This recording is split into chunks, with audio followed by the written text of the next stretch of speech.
Hi friends, இப்போ என்ன பார்க்க போகிறோம் அப்படின்னா சம்பா ரவையை வச்சு ஒரு சம்பா கிச்சடி எப்படி பண்ணுறது அப்படின்னு பார்க்கலாம் வாங்க. அதுக்கு நான் இப்போ ஒரு டம்ளர் சம்பா ரவை எடுத்திருக்கேன். அது காய்கறி வந்து கேரட், பீன்ஸு எல்லாத்தையும் கட் பண்ணி வச்சுருக்கேன். இப்போ அடிகனமான ஒரு பாத்திரத்தில் எடுத்து எண்ணெய் காஞ்சதுக்கப்புறம் நம்ம கடுகும் அப்புறம் கடலைப்பருப்பும் சேர்த்து நல்லா வறுத்து விட்டுக்க போகிறோம். வறுத்து விட்டுட்டு இதில் இப்போ நம்ம கட் பண்ணி வச்சுருக்கிற ஆனியனை சேர்த்துக்க போகிறோம். சேர்த்து நல்லா இதை கிண்டி விட்டுட்டு அதுக்கப்புறம் நம்ம 2 பச்சை மிளகாயும் சேர்த்து இதில் நல்லா கிண்டி விட போகிறோம். இப்போ நம்ம நறுக்கி வச்சுருக்க அந்த வெஜிடபிள்ஸை சேர்த்துக்க போகிறோம். இது ரொம்ப ஈஸியானது தான், டக்குன்னு பண்ணிடலாம்.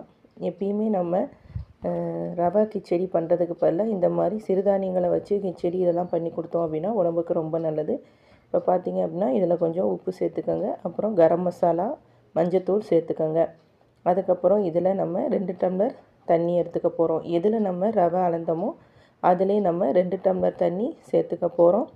சேர்த்துட்டு ஒரு தட்டை போட்டு நல்லா மூடி வச்சிடுறோம். மூடி வச்சு கொஞ்சம் நேரம் கழித்து பார்த்திங்கன்னா நல்லா கொதித்து வந்திருக்கு. இப்போ நம்ம எடுத்து வச்சுருக்கிற அந்த சம்பா ரவையை இதில் போட போகிறோம். இப்போ பார்த்திங்க அப்படின்னா இதை நல்லா கிண்டி விடணும். இதை கிண்டி விடும்போது அது நல்லா வெந்து வரும். அது நல்லா வெந்து வரும்பொழுது நம்மளுக்கு ரொம்ப டேஸ்ட்டாகவும் இதாகவும் இருக்கும். இப்போ பார்த்திங்க அப்படின்னா இந்த சம்பா ரவை கிச்சடி ரெடி ஆயிடுச்சு.